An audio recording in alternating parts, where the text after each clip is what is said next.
বিএনপির চিহ্নিত সন্ত্রাসীরা হামলা করেছে, জিয়ার সৈনিক এক হও লড়াই করো, এই স্লোগান দিয়ে বিভিন্ন গণমাধ্যমে ওই ফুটেজ এসেছে। খবর মানে অলরেডি কিছু কিছু গণমাধ্যম সেই খবর পরিবেশন করেছে। সুতরাং এখানে কারা হামলা করেছে এটা তো আর বলার অবকাশ রাখে না, তদন্ত দরকার আছে বলে মনে হয় না। হামলাকারীরা নিজেরাও হামলা করার পরে ফেসবুকে পোস্ট করে সেলিব্রেট করেছে, সামনে আরো মারবো, জিয়ার সৈনিক ভায়োলেশন হয়েছে। তো ঠিক আছে, কথার জবাব যাতে আপনার কথা পারবেন না, কথার প্রতি উত্তর দিতে রাজনীতি করতে চান না, তো আইনের বাসায় দেন, তো আমাদের শাস্তি দেন। প্রধানমন্ত্রীর এই কটূক্তি করে সংবিধানের এই ধারাটা ভায়োলেশন করেছে, রাষ্ট্রের এই প্রচলিত আইনে তার শাস্তি হওয়া উচিত, আমরা তো শাস্তি মাথা পেতে নিব, কিন্তু আপনারা তা করবেন না। ঠিক শেখ হাসিনার মতো, শেখ হাসিনা যখন বলতো যে এই কুলাঙ্গার তারেক, চোর তারেক, খাম্বা চোর তারেক বঙ্গবন্ধুকে নিয়ে কটূক্তি করছে, তাকে বাংলার জমিনে আসতে দেওয়া হবে না, এই তারেককে ঝুলাবো, 21শে আগস্ট গ্রেনেড হামলার খুনি তারেক, সে বঙ্গবন্ধু কন্যাকে গ্রেনেড হামলা দিয়ে মারতে চাইছে। ঠিক একই ভাষায় কেন এখন আপনার কথা বলছেন? শেখ হাসিনার মতো কথা বলছেন তো। শেখ হাসিনা যেটা বলতো বঙ্গবন্ধুকে নিয়ে কথা বলতে পারবে না, এবং বঙ্গবন্ধু কন্যাকে নিয়ে কোনো কথা বলা যাবে না। আওয়ামী লীগের লোকজন বলতে তো মানে জননেত্রী শেখ হাসিনাকে বিরুদ্ধে একটি শব্দ সহ্য করবো না। ঠিক, আপনারা তো একই শুরু করছেন। আপনারা কি তারেক রহমান সাহেবের কি শেখ মুজিবের জায়গায় নিয়ে যেতে চাচ্ছেন? শেখ মুজিব মানে শেখ হাসিনার জায়গায় নিয়ে যেতে চাচ্ছেন? তো ঘোষণা দেন না, আমরা একদলীয় শাসন কায়েম করতে চাই, আমরা ঠিক মুজিবের মতো হাসিনার মতো একটা কার্ড তৈরি করতে চাই, আমাদের এই নেতা নিয়ে কোনো কথা বলতে পারবে না, আমাদের জিয়াউর রহমান নিয়ে কথা বলতে পারবে না, খালেদা জিয়া নিয়ে পারবে না, তারেক রহমান নিয়ে পারবে না, জিয়া ফ্যামিলি নিয়ে পারবে না। কারণ তোমার সংবিধানে যাই থাকুক, সংবিধানে তোমার বাক স্বাধীনতা দিলেও আমরা মানবো না, এবং এই বাক স্বাধীনতা তোমাকে আমরা ব্যবহার করতে দিব না। তো ঘোষণা দেন। আপনার তো ঠিকই তো এখন মানে আওয়ামী লীগের মতো প্রত্যেকটা জায়গায় করছেন। আওয়ামী লীগ কি করেছে? ভিন্ন মত দমন করেছে, তো আপনারা তো দমন করতেছেন। আপনারা বলতেছেন হামলা আমরা নিজেরা ডাইকে নিয়ে আসতেছি, তো আমরা যদি হামলা ডাইকে নিয়ে আসে পলিটিক্যালি আমরা খুব গেইন করে ফেলি, তো আপনাদের তো উচিত হামলা ঠেকানো, আমাদেরকে লুজার করে দেয়া, যাতে আমরা লস হয়। আমাদের লাভ করতে দিচ্ছেন কেন? আমরা মানুষের সিম্পেথি গেইন করছি, তো আপনাদের কি পুলিশ আপনাদের হাতে আছে, র্যাব আছে, সমস্ত প্রশাসন আপনাদের আছে, আদালত আছে, এরপর আমরা লাভ করে ফেলি, নিজের উপরে নিজের মায়ের ডেকে নিই। আপনারা মানে এত বোকা? আপনাদের দলীয় মানে ঢাকা থেকে সিগন্যাল ছাড়া এই হামলাগুলো হচ্ছে। নাসিরউদ্দিন পাটোয়ারির উপরে হামলার 3 ঘন্টা আগে বিএনপির পানি সম্পদ মন্ত্রী শহীদুদ্দিন চৌধুরী এনে ঢাকা থেকে উস্কানি দিয়েছেন। নাসিরউদ্দিনের মতন লোক আমাদের দলে হলেও আমরা ব্যবস্থা নিতাম। 3 ঘন্টা পরে সিলেটে হামলা হয়েছে, আমরা এগুলো বুঝি না? পুরো হামলার পরিকল্পনাটা প্রধানমন্ত্রীর কার্যালয় থেকে মানে আপনার এখানে ডিরেকশন দেওয়া হচ্ছে, নির্দেশনা দেওয়া হচ্ছে। প্রধানমন্ত্রীর যে রাজনৈতিক সচিব, নাম মুখে আনতে চাই না, মাঝে মাঝে ঘৃণা লাগে, সে আজকে বলছে হামলা আরো হবে, আর হামলা করবে। তো বিএনপি যদি ধরেন এইভাবে দেশ চালায়, তাহলে তো আমরা মনে করি দেশের মানুষের সিদ্ধান্ত নিয়ে নিবে। এখানে তো দেশের মানুষ মানে 5 আগস্টে এত বড় একটা জুলাই বিপ্লব করছে শুধু লিঙ্গ পরিবর্তন করার জন্য না, যে স্ত্রীলিঙ্গের শেখ হাসিনা সরাইয়া পুরুষ লিঙ্গের তারেক রহমান এখানে বসাই দিব, আর আপনারা আগের মতো একদলীয় ফ্যাসিজম কায়েম করবেন এবং বিরোধী দলকে দমন করবেন। এই লিঙ্গ পরিবর্তন করার জন্য তো দেশের মানুষ জীবন দেয় নাই। এবং আপনারা যদি মনে করে থাকেন তারেক রহমানের আপনারা ওই জায়গায় নিয়ে যাবেন, তো দেশের মানুষ তো ওনারে শেখ হাসিনার জায়গায় দেখতে চাইবে। তো শেখ হাসিনার জায়গাটা কোথায় হয়েছে? সংবিধান মান কথায় কথায় 72 সংবিধানের চেতনা, আরে বাবারে বাবা, মনে হচ্ছে 72 সংবিধানটা প্রতিদিন মানে মাথা শিউরে নিয়ে ঘুমায়। তো 72 সংবিধানের 39 অনুচ্ছেদে কি আছে? মত প্রকাশের স্বাধীনতা দেয়া আছে। 37 অনুচ্ছেদে কি আছে? সভা সমাবেশের অধিকার দেয়া আছে। তো 72 সংবিধান এখন মানছেন না কেন? কথাই তো কথায় একদম 72 সংবিধান ছাড়া একটাও সামনে আগান না, এক নলা ভাতও খান না, এমন ভাবে কথা বলেন মনে হচ্ছে যে আপনি একমাত্র পৃথিবীর সবচেয়ে সংবিধান মানেন। তো এখন কই 72 সংবিধান? আচ্ছা, উত্তরগুলো একটু নিয়ে নেই। বিথিকা বিনতে হোসেন, আমিও মানে ওনার তো প্রশ্নগুলো শুনলেন, সেগুলো উত্তর দিবেন। আমার ব্যক্তিগত জানতে চাও, ধরেন এনসিপি যদি জুলাই পদযাত্রা নিয়ে হবিগঞ্জ যেত, তার একটা সমাবেশ করত, তারপর যদি অন্যান্য যে আশেপাশের যে কর্মসূচিগুলো ছিল সেগুলো যদি পালন করত, মানে তাতে কি সমস্যা হতো? আপনি সমস্যার কথা বলেছেন যে হ্যাঁ ওনারা এরকম কথা বলছেন, সেখানেও এই প্রশ্নটা আসে যে যদি মানহানিকর কিছু বলে থাকে তাহলে আপনারা সেটার বিরুদ্ধে আইনি ব্যবস্থা না নিয়ে আসলে এরকম সংক্ষুব্ধ জনগণ বা সংক্ষুব্ধ কর্মীদের নামে এই হামলা কি আসলে আমাদেরকে কোনো ভালো ইঙ্গিত দেয়? দেখেন, এটা উনি যে বলেছেন পানি সম্পদ মন্ত্রী এই ধরনের উস্কানি দিয়েছে, উনি নিজস্ব একটা মতামত বলেছেন। এই ধরনের কেন আমাদের পানি সম্পদ মন্ত্রী বলেছেন যে উনাদের নেতা এনসিপির মতো একটা নেতা যে এই ধরনের শিষ্টাচার বহির্ভূত আচরণ প্রতিদিন করে যাচ্ছে, তারা দল থেকে কি ব্যবস্থা নিয়েছে? কোনো ব্যবস্থাই গ্রহণ করেনি। সেই জায়গায় যখন আমাদের বিভিন্ন ক্যাটাগরির শ্রেণীর লোক থাকে সমাজে, ছাত্র দলে আছে, যুব দলে আছে, সকল সংগঠনে, সকলে তো সবকিছু একই রকম করে নিজেকে ম্যানেজ করে ওই রাজনীতিটা করতে পারে না, মানে সমাজের সাথে নিজেকে সামঞ্জস্য রক্ষা করে চলতে পারে না। সেখানে কারো রাগ খুব বেশি, কেউ একটু কম, কারো একটু নিজেকে মানিয়ে নিতে পারে। তো সেই জায়গায় কেউ হয়তো অনেক বেশি রাগান্বিত হয়েছে, দু একটা বিচ্ছিন্ন একটা ঘটনা ঘটে গেছে, সেই জায়গায় এইটাকে পুঁজি করে তারা যদি এই ধরনের আরো বেশি রাজনীতি করতে থাকে, সেটা তো আমি মনে করবো যে শেখ হাসিনা যে আসার যে মানে পদধ্বনি ওনারা হয়তো শুনতে পাচ্ছেন, সেটাকে ওনারা ইন্ধন যোগাচ্ছেন, সাহস যোগাচ্ছেন হাসিনাকে। তিনি বলেছেন যে হাসিনার ভাষায় কথা বলে। তো হাসিনার ভাষা কে কথা বলে? যে আমাদের কি যেন বলেছিল, হাসিনার ভাষায় কি যেন আমরা বিরোধী দলকে দমন করতে চাচ্ছি। তো উনারা বলছিলেন যে আওয়ামী লীগের নেতাকর্মীরা যেমন বলেছে যে শেখ হাসিনা বা শেখ মুজিবকে নিয়ে কিছু বলা যাবে না, বিএনপি আমাদের নেতা এই ধরনের কোনো কথাই, আমাদের নেতার যে আচরণ দেখছেন, যে মানে তিনি যে কথা বলছেন, যে চিন্তা করছেন দেশের জন্য, সেই জায়গায় ওই নেত্রীর সাথে তো কোনোদিনই এটার সাথে কোনো কম্পেয়ার করা যায় না। যারা করতে চায় তারা হচ্ছে ওই ধরনের চিন্তাই করেছেন। তারা হচ্ছে গিয়ে হাসিনা যেরকম রাজাকারের একটা বলতো কথায় কথায় কাউকে, সেই রাজাকার দিয়ে কিন্তু সে পতন হয়েছে। আবার ৭১-এর চেতনা বিক্রি করতেন, ওনারা এখন জুলাই চেতনা বিক্রি করেন।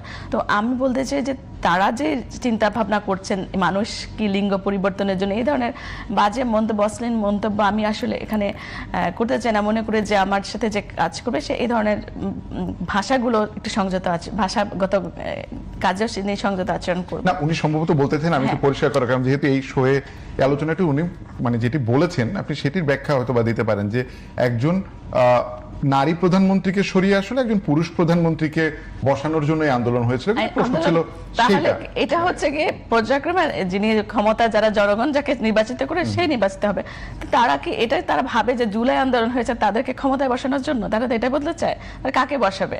তাদের এই যে আমাদের যে প্রধানমন্ত্রী, তিনি যে কোনো সময় কিন্তু নির্বাচিত হতে পারতেন, যে কোনো সময় এই দেশের প্রধানমন্ত্রী হতে পারতেন। কিন্তু এই জুলাই আন্দোলনের সবচেয়ে বেশি লাভবান হয়েছে এনসিপি, কারণ এদেরকে জনগণ চিনত না। এরা হঠাৎ করে একটা আন্দোলনে আসছে। এই আন্দোলন কিন্তু এক মাসের আন্দোলন না, দীর্ঘ একটা সময় মানুষের জনমনে যে ক্ষোভ, হতাশা, তারপরে অধিকার বঞ্চিত, নিপীড়ন, নির্যাতনের শিকার হয়ে কিন্তু একটা সামাজিক বিস্ফোরণ ঘটে।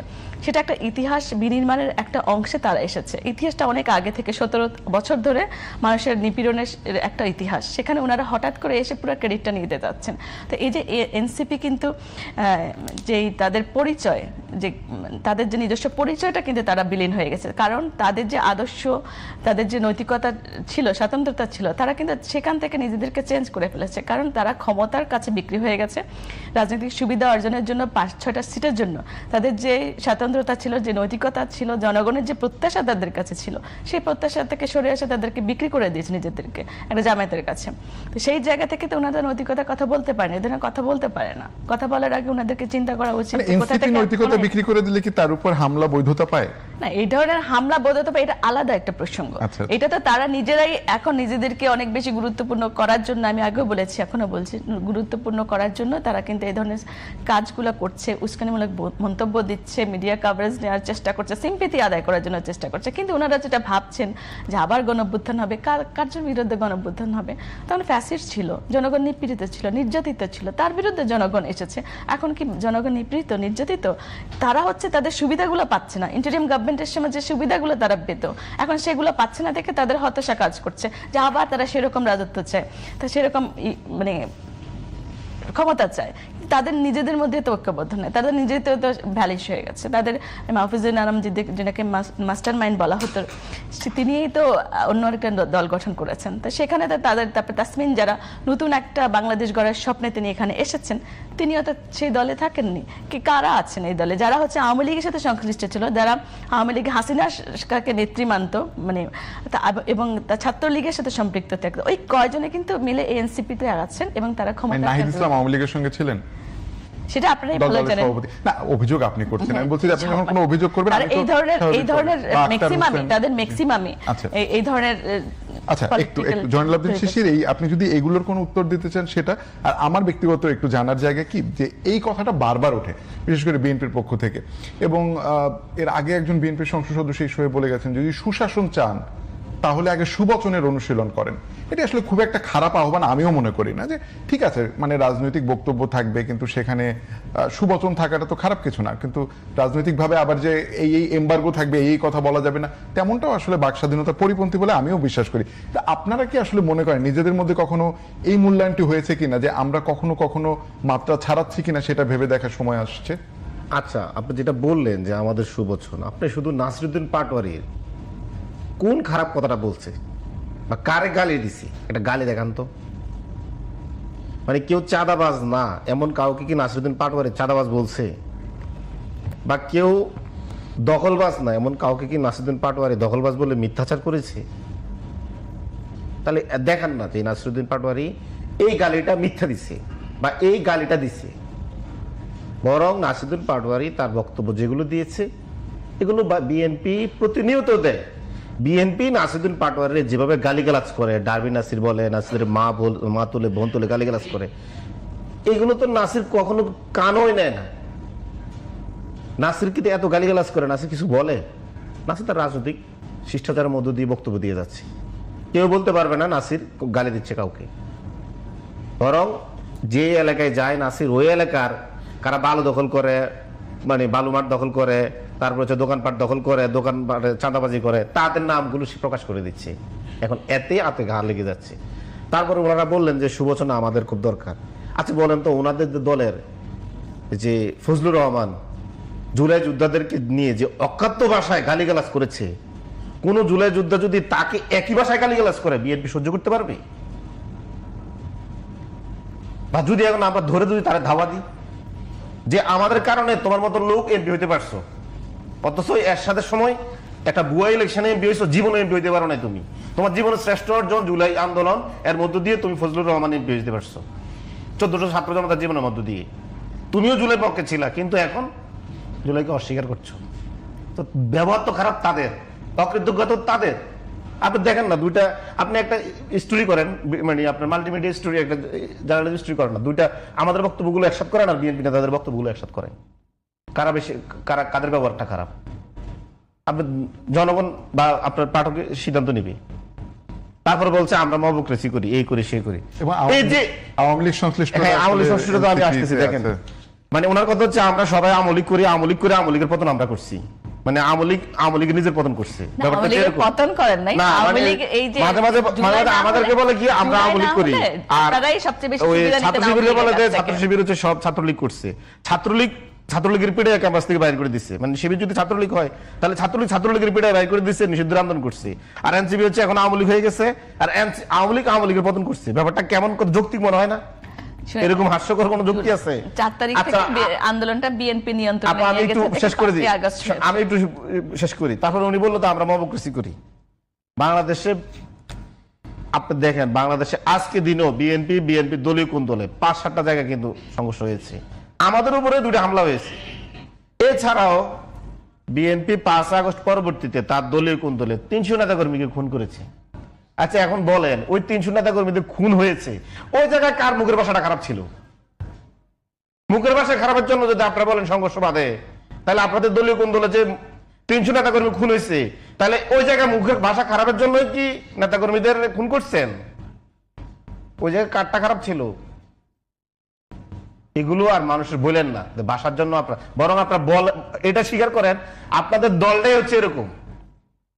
আওয়ামী লীগ থাকার কারণে মানুষ আপনাদের চেহারাটা দেখতে পারে নাই। আপনারা যখন 2001 থেকে 6, 91 থেকে 96 আপনারা কেমন সন্ত্রাস কায়েম করছেন মানুষ জানে, এবং আপনাদের বর্তমান যে চরিত্র এটাই আসল চরিত্র। আওয়ামী লীগ থেকে আপনারা 19, কখনো আপনারা মানে 19-20 বেশি কিছু না। বিএনপি 19, আওয়ামী লীগ 20, ঠিক এরকমই। এবং দেখেন চলে আসছে কিন্তু 6 মাসের মধ্যে লাইনে চলে আসছে, ঠিক আওয়ামী লীগের লাইনে। 6 মাস লাগে নাই, বেশি সময় নেয় নাই, পুরো আওয়ামী লীগের লাইনে চলে আসছে। দলীয়করণ থেকে শুরু করে প্রথম দলীয়করণ করলো কি? প্রথম দলীয়করণ করলো হচ্ছে স্থানীয় সরকারের বিভিন্ন জায়গায় প্রশাসক বসিয়ে, তারপরে সিটি কর্পোরেশনে বসাইলো, বিসিবিতে বসাইলো, তারপরে এখন মানে বিভিন্ন সাংবিধানিক প্রতিষ্ঠান সংস্থা কর্পোরেশনে বসাইলো, সর্বশেষ নির্বাচন কমিশনে বসাই দিল। আচ্ছা, আমরা ওই দলীয়করণের জায়গায় ফিরবো। আমরা বিরতি নেওয়ার আগে একটু বিথিকা বিনতে হুসাইন, আমার মানে জানার আগ্রহ থেকে, ধরেন হবিগঞ্জে প্রথম যে সংঘর্ষ ঘটলো, আপনি বললেন বিচ্ছিন্ন ঘটনা, সেটা না হয় বুঝলাম। তারপরে যদি আসলে আমি ইভেন মানে কেন্দ্রীয় বিএনপিও লাগবে না, জেলা বিএনপিও যদি ইনিশিয়েটিভ নিত, কোনো উদ্যোগ নিত যে এনসিপির নেতা বা বিরোধী দলীয় চিফ হুইপ আসছেন, এমপিরা আসছেন, তাদের যেন কোনো ধরনের কোনো সমস্যা না হয়, তাহলে এই নির্দেশনাও কি আসলে বিএনপির নেতাকর্মীরা অমান্য করতে পারতেন? যদি মানে সেই নির্দেশনা দেওয়া হয়নি বলে কি আজকে আবার এই গোলাপগঞ্জ বা আরো দুই একটা কানাইঘাটের যে ঘটনাগুলো ঘটলো, সেটা কি আসলে নির্দেশনার অভাবে ঘটছে কিনা? আসলে এই ধরনের ঘটনাগুলো তো ঘটবে, এই ধরনের কোনো পরিকল্পনা নাই, ঠিক আছে? তো সেখানে ওদের দলীয় বিএনপি কাজ করছে, এনসিপির কাজ করছে। এখন পথে ঘাটে নানান ধরনের সমস্যা হতেই পারে, এটার দায়িত্ব বিএনপি নিতে পারে না, এটার সরকার নিতে পারে। এটা আইন শৃঙ্খলা বাহিনী আছে, তাদের প্রোটেকশন দেওয়ার, তারা তো সেই কাজটা করছে। মানে এই হচ্ছে প্রোটেকশনের নমুনা। যেমন কালকে যারা বিরোধী দলীয় চিফ হুইপ, আপনি সংসদ সদস্য হিসেবে আপনি জানেন যে বিরোধী দলীয় চিফ হুইপ আসলে কি মর্যাদা পান, এবং অন্যান্য সংসদ সদস্যরা তারা শ্রীমঙ্গল থেকে হবিগঞ্জ যাবেন, হবিগঞ্জ 144 ধারা, তারা তখন প্রশ্ন তুলেছিলেন যে আমরা তো আসলে এখানে 144 ধারা নাই, এবং ওখানে আপনারই এক সহকর্মী আর একজন সংরক্ষিত আসনের সংসদ সদস্য ডক্টর মাহমুদ আমিতু, তিনি আসলে যে ধরনের এক ধরনের বিব্রতকর পরিস্থিতির শিকার হলেন আইন শৃঙ্খলা বাহিনীর সঙ্গে। আমি আসলে দোষগুণের দিকে যাচ্ছি না, আমি বলছি যে মাত্র একটা গণতান্ত্রিক সরকার, আমরা যে দীর্ঘ একটা মানে বলা চলে যে ফ্যাসিজমের দুঃস্বপ্ন কাটিয়ে একটা গণতান্ত্রিক সরকারের আমলে এগুলো কি কোনোভাবে আসলে আপনার কাছে মানে মনে হয় যে মানে কাঙ্ক্ষিত?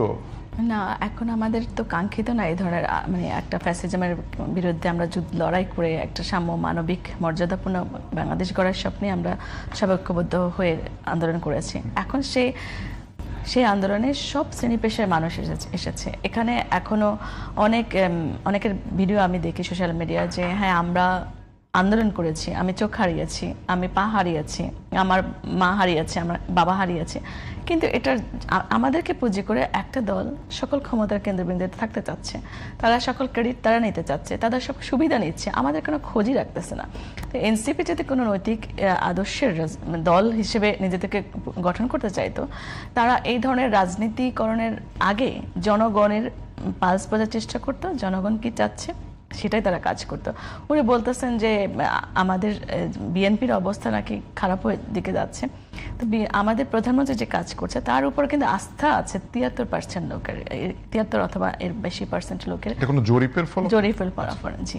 তো সেখানে তো উনি সেগুলো তো খবর রাখা উচিত। প্রধানমন্ত্রী কি চাচ্ছেন, দেশের মানুষ কি চাচ্ছেন, দেশের মানুষ তাদের এই কার্যক্রমকে সমর্থন করছে কিনা, দেশের মানুষ প্রধানমন্ত্রীকে কতটা আস্থায় রাখছেন, এগুলো যদি ওনারা না বোঝেন, কয়দিন পরে আমাদের মনিরুল হক চৌধুরী সংসদে দাঁড়িয়ে একটা কথা বলেছিলেন যে 71-এর পরে একটা দল নিজেদের গঠন করেছিল, যেটা তারা দল 71-এ ক্রেডিট নিতে চেয়েছিল, তাদের নিজেদেরকে অনেক সাহসী, মেধাবী, তরুণ ভাবছিল, কিন্তু তাদের এই বেশি অতিরঞ্জিত বাড়াবাড়িতে তারাও গেছে, দলও গেছে, জাতীয় গেছে, সেটা ছিল জাসদকে ইঙ্গিত করে বলেছিলেন। তো সেটা এরাও জাস্ট এরকমই কাজ করছে। আচ্ছা, আপনি আসলে একটা জরিপের ফলাফল দিলেন, কিন্তু আপনার দলের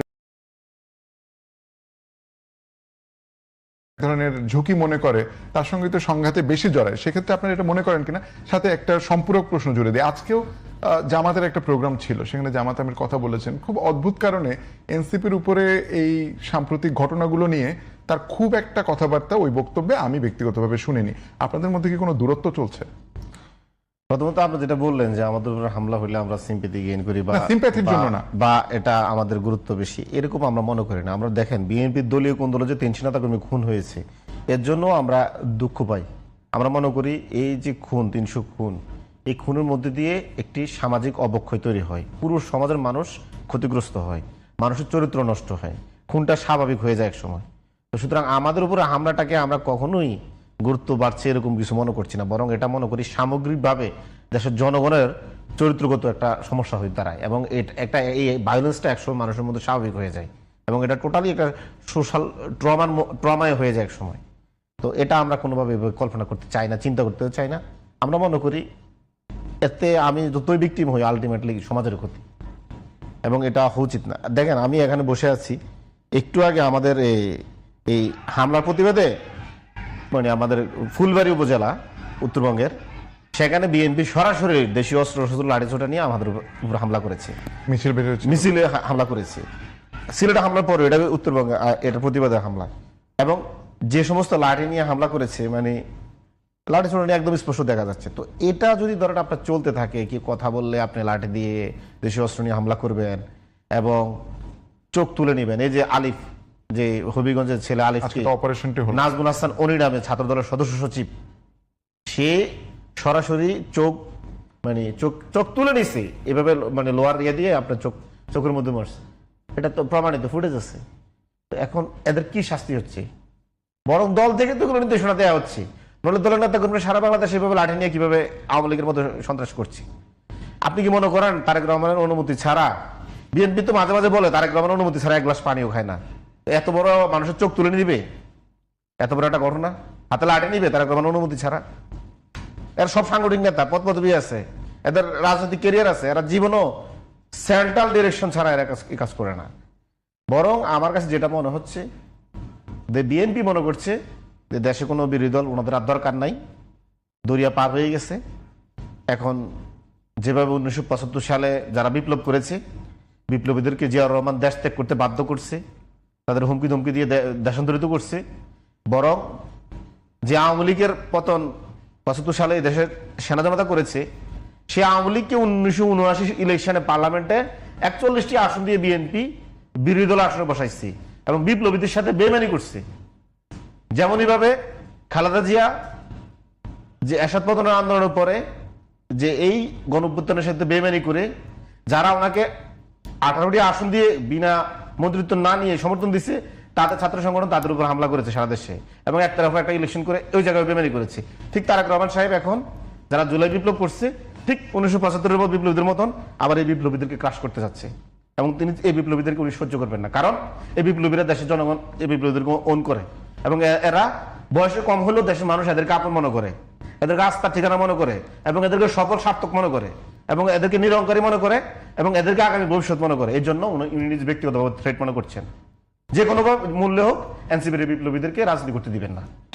বিথিকা বিনতে হোসেন, ওই যে আগের আলোচনায় ছিলাম, আপনি বলেছিলেন একটা জরিপের কথা, প্রধানমন্ত্রীর উপরে 70% বেশি মানুষের আস্থা আছে। হ্যাঁ, মানে সেটি আমি যে মন্তব্য শোনাতে চাচ্ছিলাম সেখানেও সেই কথাটা আছে। মির্জা ফখরুল ইসলাম আলমগীর স্থানীয় সরকার মন্ত্রী এবং বিএনপির মহাসচিব, খুব সজ্জন ব্যক্তি, তিনি আজকে একটা অনুষ্ঠানে, ডিএপির প্রকাশনা অনুষ্ঠানে বলেছেন যে আসলে কিছুই বদলায়নি। মানে কতটা আক্ষেপ থাকলে একজন এমন সজ্জন রাজনীতিবিদের মুখ থেকে এরকম আক্ষেপ ঝরতে পারে, সেটার ব্যাখ্যা আপনার কাছে চাই। এবং তিনি সেখানে উল্লেখ করেছেন যে প্রধানমন্ত্রী ছাড়া আসলে কেউই এই বদলানোর রাস্তায় নাই। হয়তো তিনি নিজেকেও ওর ভিতরে আক্ষেপের সুরে অন্তর্ভুক্ত করেছেন। তিনি বলেছেন যে ঘুষ আগের মতো চলছে, কোনো ভালো কাজকে আটকে দেয়া আগের মতোই আটকে দেওয়া হচ্ছে, এবং সব জায়গায় সে আগের কাঠামোটি রয়ে গেছে। আপনারা এই কথা শোনার পরে কোনো চাপ অনুভব করেন কিনা?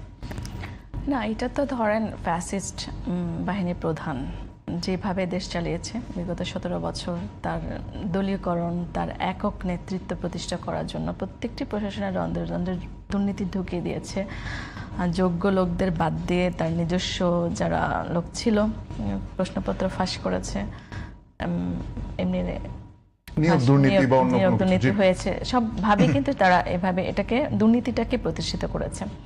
সেই জায়গায় এখন হয়তো আমাদের মহাসচিব সেই জায়গাটাতে আক্ষেপ করে বলেছেন কোনো কিছু তো চেঞ্জ হয়নি। কিন্তু আপনি সরকারের কয়েকজন মন্ত্রী হয়তো ওই জায়গায় প্রশাসনিক কাজে হস্তক্ষেপ নিয়ন্ত্রণের চেষ্টা করছেন, কিন্তু ম্যাক্সিমাম লোক যারা কাজ করবেন তারা তো সেই আগে সরকার আমলে এই যে ধরনের ফ্যাসিলিটিগুলো পেয়ে আসছে, তারা তো সেই ধরনের ফ্যাসিলিটি না পেলে তারা সেই ধরনের কাজই করবে না। কিছুদিন আগে আমাদের প্রধানমন্ত্রী বললাম, অর্থ মন্ত্রণালয় থেকে একটা নোটিশ গিয়েছে যে গাড়ি রক্ষণাবেক্ষণের জন্য 50,000 টাকা করে দেওয়া হয়, তো সেটা 25,000 টাকা করার জন্য একটা অনুমোদন চেয়েছে। তো সেটার জন্য কিন্তু আমলাদের তোপের মুখে কিন্তু বাস্তবায়ন করতে পারেনি। তো সেটা হয়তো আমাদের মহাসচিব স্যার সেই দৃষ্টিকোণ থেকে বিভিন্ন মন্ত্রণালয়ে এই বিষয়গুলো ফিল করেছেন, সেজন্য হয়তো বলেছেন। মানে 6 মাস কি আপনার কাছে খুব কম সময় মনে হচ্ছে এই নিয়ন্ত্রণ প্রতিষ্ঠার জন্য? মানে সরকার হিসেবে অনেকে বলেন যে রাজনীতি যে সরকার একটা মধুচন্দ্রিমা হয়তো বা 3 মাস 100 দিন এরকম থাকে, তারপরে তো আসলে তাকে এই বাস্তবতা সম্মুখীন হতেই হবে। এবং যেহেতু আপনারা 17 বছর বলছেন যে ধারাবাহিক আন্দোলন করে গেছেন, এটা তো সত্য, এবং তারপরে আপনাদের সেই সরকার গঠনের প্রস্তুতিও ছিল। আপনারা বলছেন যে কোনো সময় ভালো নির্বাচন হলে বিএনপি ক্ষমতায় আসবে, তার মানে রাষ্ট্র গঠনে, রাষ্ট্র পরিচালনার সমস্ত প্রস্তুতি আপনাদের ছিল, সেটার গাইডলাইন ছিল। তারপরে 6 মাস পরে এসে আসলে এই কথার কি মানে মেনে নেয়ার মতো কিনা? আমাদের হচ্ছে কি নির্বাচনের প্রতিশ্রুতির যে সকল কমিটমেন্ট ছিল জনগণের প্রতি, সেগুলো তো আপনি দেখেছেন ভোটের কালী মোচনের আগে অনেকগুলো কমিটমেন্ট বাস্তবায়ন হয়েছে। এবং আমাদের প্রধানমন্ত্রী কিন্তু অনেক বিশাল বাজেট করেছে, বলতেছে বিরোধী দল, কিন্তু আমাদের যারা চিন্তাশীল ব্যক্তি রয়েছেন এই বাজেটকে অত্যন্ত একটা গুরুত্বপূর্ণ এবং সময়োপযোগী উপযোগী বাজেটই বলেছেন। সেখানে জনগণের কল্যাণের জন্য কিন্তু যেই কাজগুলো তারা হাতে নিয়েছে সবগুলো কিন্তু একে একে বাস্তবায়ন করার চেষ্টা করছে। সেই জায়গায় কিন্তু ওই জায়গাটাকে ফোকাস করছে কমিটমেন্টগুলো, যেমন আপনার খালখনন কর্মসূচি, ফ্যামিলি কার্ড এবং কৃষক কার্ড এবং শিক্ষা উন্নতি করার জন্য। কারণ আমাদের প্রধানমন্ত্রী মনে করেন যে আমাদের যদি বেসিক একদম ফান্ডামেন্টাল জায়গাটাতে আমাদের বাচ্চাদেরকে সঠিক গাইডলাইন্স, নীতি নৈতিকতা, মূল্যবোধ সম্পন্ন মানুষ হিসেবে তৈরি করা যায়, তাহলে কিন্তু উপরের লেভেলের যে প্রবলেমগুলো আছে সেগুলো আমরা উপরের লেভেলে যদি এখন এগুলো করতে যাই, এগুলো কিন্তু একটা নির্দিষ্ট সময়ের জন্য, কিন্তু আমরা যদি মূল জায়গা থেকে চেঞ্জটা আনি তাহলে আমাদের এটা কিন্তু ফিউচার বাংলাদেশের জন্য আমরা একটা সুন্দর একটা জায়গায় পৌঁছাতে পারবো। সেই জায়গায় উনি ওই জায়গাটাতে ফোকাস করছেন। তো এগুলো আমলাতন্ত্রের যে জটিলতা আছে সেগুলো আস্তে আস্তে নিশ্চয়ই জনগণকে, আপনি তো একটা জায়গায় প্রতিষ্ঠানে সবাইকে বাদ দিয়ে হঠাৎ করে চলতে পারেন না, তাদের একটা এক্সপিরিয়েন্স লাগে, তাদের কাজ করার জন্য তো অনেক কিছু জানতে হয়, বুঝতে হয়। আচ্ছা, শেষের ওই প্রশ্নটা সম্ভবত আপনি সম্পন্ন করতে পারেননি, সেটা হচ্ছে যে জামায়াতের পক্ষ থেকে এই হামলা নিয়ে খুব একটা উচ্চবাচ্য শোনা যাচ্ছে না, আবার ইসলামী আন্দোলন যারা চরমনাই পীর নামে আমরা যাদেরকে চিনি, তারা আবার আনুষ্ঠানিক বিবৃতি দিয়ে এটি জানিয়েছে। মানে এনসিপির সঙ্গে বা এই 11 দলীয় জোটের এটাকে আপনারা স্বতন্ত্রভাবে চলার একটা মানে আমরা পর্যায়ে আছেন কিনা? 11 দলীয় জোট একটা বিবৃতি দিয়েছিল, মানে রাত্রে একটা বিবৃতি দিয়েছে গতকাল রাতেই, হয়তো আপনি খেয়াল করেন নাই। তো কে বিবৃতি দিল না দিল আসলে সেটা ম্যাটার করে না। এনসিপি একটি আলাদা দল, এনসিপি 11টি দল নিয়ে একটি জোট হয়েছে। যদি সবার চিন্তা এবং রাজনৈতিক কর্মসূচি ভিন্নতা না থাকতো তাহলে তো একটি দল হতো। 11টি দল মানে 11টি মত, কিছু কমন বিষয় হয়তো আমাদের ঐক্যমত হয়, কিন্তু আমাদের তো আলাদা কর্মসূচি আছে বিধে আমরা 11টি দল। তো এনসিপি তার নিজস্ব কর্মসূচি দিয়ে এগিয়ে যাচ্ছে এবং নিজেদের সক্ষমতায় এনসিপি তার কর্মসূচি করছে। এবং আমরা মনে করি দেশের জনগণই আমাদের মূল শক্তি, এবং দেশের জনগণ আমাদের সাথে জড়ো হচ্ছে বিদেই আমাদের উপরে হামলাগুলো হচ্ছে। এবং দেশের জনগণ আমাদের কাছে আসতেছে, আমাদের জনপ্রিয়তা বাড়তেছে, আমরা তৃণমূলে পৌঁছাচ্ছি, এই জন্যই তো আমাদের প্রতিরোধ করা হচ্ছে। সুতরাং আমাদের যে টার্গেট অডিয়েন্স দেশের জনগণ, কোন রাজনৈতিক দল আমাদেরকে সহযোগিতা করলো, কারা কম সহযোগিতা করলো, কারা একদমই করলো না, সেটা আমরা আসলে ম্যাটার করি না। দেশের জনগণ যদি আমাদের পক্ষে দাঁড়ায়, ইনশাল্লাহ আমরাও একদিন রাষ্ট্র। এই দেশের জনগণ শুনে একটা প্রশ্ন মনে পড়লো, মানে সাম্প্রতিক সময়ে সম্ভবত বেশ কিছু ইউরোপীয় দেশের রাষ্ট্রদূতরা এবং এর আগে মার্কিন রাষ্ট্রদূত সহ আপনাদের সঙ্গে বৈঠক করেছেন, সেখানে সংস্কারের বিষয়ে তারা বিএনপির সঙ্গে আলাপ করবে বলে আপনাদেরকে প্রতিশ্রুতি দিয়েছে। বিশেষ করে মার্কিন রাষ্ট্রদূত সার্জিও গোর এসছেন বাংলাদেশে, এবং আপনি তো নিশ্চয়ই জানেন রাজনীতিবিদ হিসেবে যে দক্ষিণ এশিয়া বিষয়ক কোনো বিশেষ দূত, মার্কিন মানে বিশেষ দূত যখন আসেন তখন এটি রাজনীতি এক ধরনের চাঞ্চল্য তৈরি করে। আপনি কি মনে করেন যে এই যে রাজনীতির এক ধরনের উত্তেজনকর পরিস্থিতি, এর মধ্যে সার্জিও গোরের আসা, আপনাদের সঙ্গে বিভিন্ন রাষ্ট্রদূতের বৈঠক, এগুলো কোনো মানে বিশেষ বার্তা দেয় কিনা? আমাদের যারা বন্ধু রাষ্ট্র আছে, যারা ডেমোক্রেসি, মানবাধিকার এই ধরনের নিয়ে কাজ করে, তারা যদি কিছু বলে অবশ্যই সেটা আমরা পজিটিভলি দেখি। আমরা মনে করি দেশের জনগণ হচ্ছে মূল জিনিস। আপনার ফেসিবাদী আন্দোলনের সময় তো বিদেশি অনেক রাষ্ট্রে সারাদিন বিবৃতি দিত, ফেসিবাদ তো পতন হয় নাই। দেশের জনগণ যখনই রক্ত দিছে, 2000 ছাত্র জনতা জীবন দিচ্ছে, তখনই ফেসিবাদ এখান থেকে উৎখাত হয়েছে। এখন আমরা মনে করি যে বিএনপি যে জিনিসগুলো মানছে না, এগুলো তো তার রাজনৈতিক গোয়ার্তমি। 2023 সালে সে রাষ্ট্র মেরামতের 31 দফা দিয়েছে, 23 সালের ওই 31 দফা এখন আর মানছে না, নিজের প্রতিশ্রুতি মানছে না, যেগুলো তার নির্বাচনী ইশতেহার ছিল। তাহলে তো এটা আপনি ওই বিদেশি রাষ্ট্রদূত কিভাবে পারবে এটা? বরং আপনি নিজের সাথে আত্মপ্রতারণা করতেছেন, নিজে যে প্রতিশ্রুতি দিয়েছেন সেটাই মানছেন না। আর যখন কথা বলে তখন বলে যে আমরা জুলাই সনদের প্রতিটি অক্ষর, শব্দ, বাক্য, কমা সব বাস্তবায়ন করব। কিন্তু দেখেন আবার বলে যে মাঝে মাঝে মদিনার সনদ বাস্তবায়ন করব। কোথায় মদিনার সনদ, কোথায় জুলাই সনদ, আর নিজের দলীয় ইশতেহার। বগুড়ার সনদটা তো বাস্তবায়ন করে না। আমি মজা করে বগুড়ার সনদের জন্য বললাম, বগুড়ার কৃতি সন্তান তো রাষ্ট্র আমাদের 31 দফা দিচ্ছে, তো এই বগুড়ার সনদ বলা যেতে পারে যেটারে, তো বগুড়ার সনদটা বাস্তবায়ন করুক। এই 31 দফার প্রথম দফাটা ছিল সংবিধান সংস্কার কমিটি। এখন আর সংস্কার দরকার নেই, এখন সংশোধন দরকার। এটা আর মানবে না। ওই রাষ্ট্র আমাদের 31 দফার 8 নং দফা ছিল সংবিধিবদ্ধ প্রতিষ্ঠানে, কর্পোরেশনে যোগ্যতার ভিত্তিতে একটা অভিন্ন নীতিমালার ভিত্তিতে চাকরি নিয়োগ দেয় সমস্ত দলীয় কর্মীদেরকে, কিন্তু এখানে এখন পুনর্বাসন করছে। ওইটা আর মানে না, ভায়োলেশন, নিজের কথা নিজে ভায়োলেশন করছে। তাদেরই রাষ্ট্র মেরামতের 31 দফার 9 নং দফায় ছিল স্বাধীন বিচার বিভাগ, সুপ্রিম কোর্ট সচিবের অধ্যাদেশ এবং বিচারপতি নিয়োগ অধ্যাদেশ। ওই নিজেদের এই ধারাটা ভায়োলেশন করেছে। তারপরে আসেন স্থানীয় সরকার নিয়ে তাদের 20 নং যে দফাটা, এখানে কখনোই অনির্বাচিত কাউকে সহ্য করবে না। এখানে সকল দলীয় লোকদেরকে এখন পুনর্বাসন করা হচ্ছে। তো আমরা তো মাঝে মাঝে বলি যে ভাই মদিনার সনদ, জুলাই সনদ বাদ দিয়ে আপনাদের বগুড়ার সনদটা বাস্তবায়ন করেন। বগুড়ার কৃতি সন্তানের মুখ দিয়ে যে রাষ্ট্র মেরামতের 31 দফা আপনারা বলেন, তারেক রহমানের 31 দফা এবং সারা পৃথিবীকে জানিয়ে আপনারা 100 দফা ঘোষণা করছেন, এর থেকে সরবেন না। তো এটা বাস্তবায়ন করেন, আমরা একটু এটা দেখতে চাই। কতদিন লাগবে এটা? আচ্ছা, বিথিকা বিনতে হোসেন, এই প্রশ্নের কোনো উত্তর আছে কিনা আপনার কাছে? মানে বিএনপি তার 31 দফা যে ইশতেহার, সেখান থেকে আসলে সরে এসছে। আমি আপনাকে বলি, আমরা যে রাজনীতির শিষ্টাচার বহির্ভূত আচরণ, এই যে বগুড়া সনদ যে হিউমিলেট করা কথা বলা, হ্যাঁ, এটা তো একদম শিষ্টাচার বহির্ভূত কথা এবং অসহ্যজনক আচরণ এবং না, এগুলো আমি মনে করি এগুলো হচ্ছে উস্কানিমূলক কথাবার্তা। এবং আপনারা আদর করে বলছি, আপনারা আদর করার জিনিসটা সিরিয়াস হচ্ছেন কেন? আবার আরেকটা বলছেন যে জনগণ আপনাদের সাথে আছে, তো আপনাদের যে প্রতিরোধের মুখে জনগণ কেন আপনাদের সাথে নেই? প্রতিরোধে আপনাদের পাশে এসে দাঁড়াচ্ছেন না করে সেই জনগণ। আমাদের লাঠিয়ালটা দরকার তো। আচ্ছা, লাঠিয়াল কেন? আপনাদের কোন জনগণ আপনাদের পাশে আছে সেটা বলেন।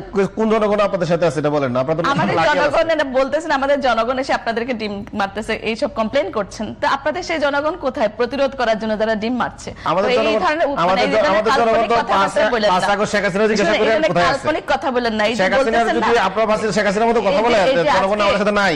আজকে ঠিক আছে, আপনারা অপেক্ষা করেন। আজকে জামায়াত আপনাদের সাথে নাই কেন? যে আমাদের অ্যাঙ্কর বলেছিল জামায়াতের কোনো কথা নাই, আপনাদের উপরে যে হামলা হচ্ছে, যেটা আপনারা বলছেন হামলা বলতেছেন, কেন নেই? কারণ আপনাদের যে অধ্যত্বপূর্ণ আচরণ, এই যে জুলাই ক্রেডিট নেওয়া, শিষ্টাচার বহির্ভূত আচরণ, এগুলো জামাতে মনে হয় পছন্দ করছে। এগুলো আপনারা মুখ দিয়ে বলেন, কোনটা অধ্যত্বপূর্ণ সেটা বলতে পারেন না, কোনটা অধ্যত্তপূর্ণ না, কোনটা শিষ্টাচার বহির্ভূত, আপনি সংজ্ঞা দেন। আসন পেয়েছেন, হ্যাঁ, এই ভবিষ্যতে আর এই ওই দল ছাড়া আপনারা কোনো আসন পাবেন কিনা সেটাই দেখেন। এই দেশে আপনাদের চিহ্ন থাকে না। আপনারা 2018 সালে 6টা পাইছেন কেন? আপনারা তো অনেক বড় দল। ওইটা 18 সালে আমাদের ইলেকশনে 2008 সালে সেটা কি ধরনের ইলেকশনে 2008 সালে তো 30টা পান নাই। এত বড় দল। ওই যে আমরা এখন বলতে ইচ্ছা করছে কিসের সাথে কি পান্ধাবা দেখি, ঠিক আছে, আর কিছুই বলার নাই। না না, আমি আপনি জামাতের ইস্যুটা তুলছিলেন, আমার তো মনে হয় যে জামাত থেকে যদি এনসিপি দূরে চলে যায় বা যদি কোনো দূরত্ব তৈরিও হয়, আমি ধরে নিচ্ছি, আপনাদের তো খুশি হওয়ার কথা। কারণ জামাতকে তো আপনারা সবচেয়ে বেশি এই মুহূর্তে আক্রমণে রাখেন। আমরা সংসদে দেখি যে মুক্তিযুদ্ধে তাদের ভূমিকা, তাদের সবকিছু মিলিয়ে। তো তরুণ প্রজন্ম যদি আসলে, তরুণদের একটা দল যদি সেই মুক্তিযুদ্ধে বিতর্কিত ভূমিকা যাদের, তাদের থেকে যদি সরে যায়, সেটাকে আপনারা ওয়েলকাম করেন না কেন? না, আমরা আসলে সবসময় শক্তিশালী বিরোধী দল পছন্দ করি, যেটা গণতান্ত্রিক ধারার জন্য যেটা উপযোগী। তো আমরা শক্তিশালী বিরোধী দল থাকলে আমাদের কি প্রবলেম হচ্ছে, আমাদের সরকার কি প্রবলেম করছে, সেগুলো নিয়ে তারা কথা বলতে পারবে। আমরা চাই না যে কোনো গৃহপালিত বিরোধী দল থাকুক, আগের মতো শক্তিশালী বিরোধী দল থাকুক, যে আমাদের কর্মকাণ্ডের সমালোচনা করে আমাদের কোথায় কোথায় ভুল হচ্ছে সেগুলো গঠনমূলকভাবে আমরা নিজেদেরকে শুধরাতে পারি। আমরা যে লক্ষ্য নিয়ে জনগণের সেবা করার জন্য আমাদের রাষ্ট্র ক্ষমতা, জনগণের দায়িত্ব দিয়েছে মহান আল্লাহ আমাদের প্রধানমন্ত্রী সহ আমাদের দলকে, সেই জায়গায় আমরা ন্যায্যতা প্রতিষ্ঠিত করতে চাই, মানুষের অধিকার প্রতিষ্ঠিত করতে চাই।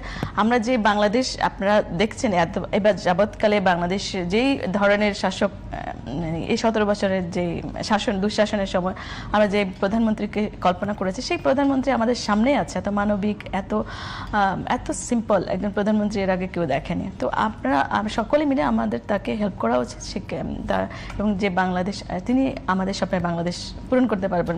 যে শক্তিশালী বিরোধী দল দেখতে চান, সেই বিরোধী দলের চিফ হুইপ যখন আসলে পুলিশের বাধায় বৃষ্টিতে মানে মাটিতে বসে ভিজছেন, এই দৃশ্য আপনাকে আসলে এটা অবশ্যই আমার খারাপ লাগছে, কিন্তু